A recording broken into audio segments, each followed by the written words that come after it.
Hi, I'm Kevin. In today's video, I'm going to take you through how to safely remove road salt from your vehicle. The thing that I think is interesting, having the road salt on the car right now is going to help illustrate the areas of your car, your vehicle that typically get dirty. So we're going to be able to visibly see the dirt on the car. Let's say it's the summertime and you haven't washed your car in a period of time. You may not see visibly the dirtiest parts of the car. So let me just go through it. The wheels are always going to be dirty. The bottom portion of the car, I'm going to illustrate this as I move. I'm going to move around with the camera in a little bit.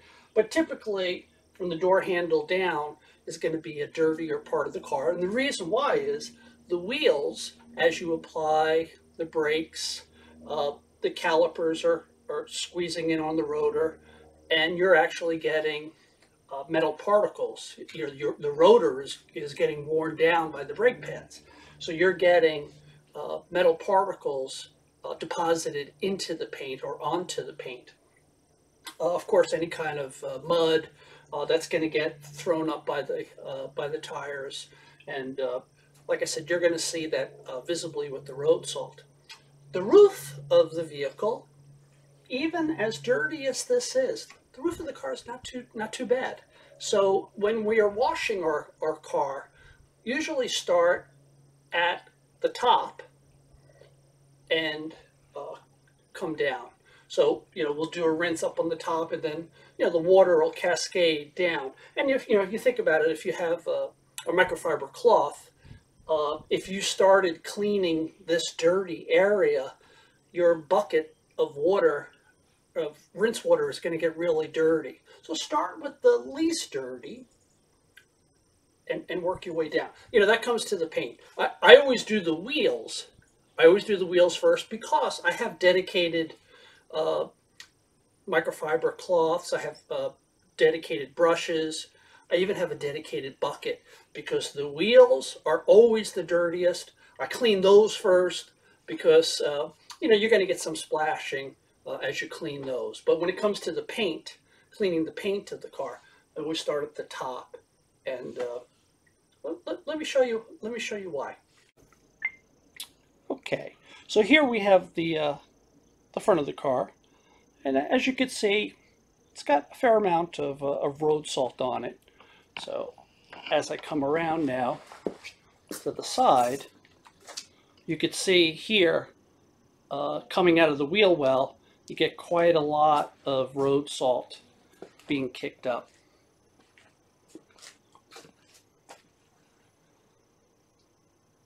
Let's take a look at the back of the car.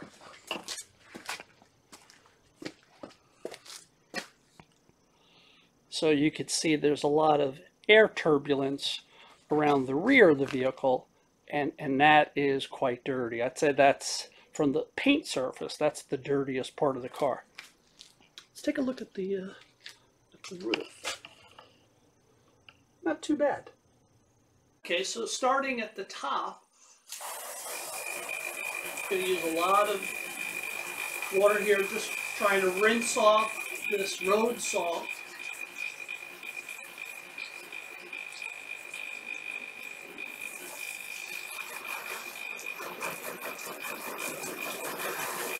Okay, so I've done the first rinse, or tried to get off the loose road salt. It looks pretty good.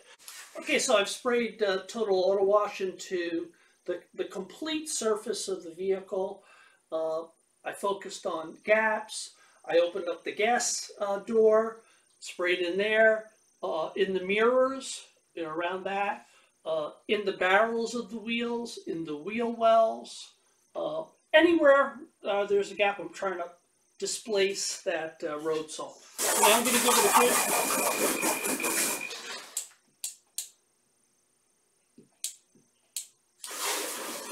Trying to get some foaming action here.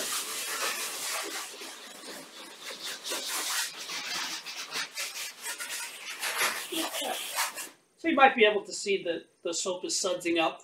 I'm going to give this a good rinse. Then I'm going to come with my typical washing process with 2 buckets, soapy water, and a rinse bucket. So see you then.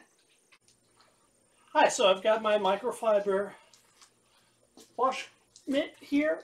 So just gliding it over the roof of the car. That was the least dirty.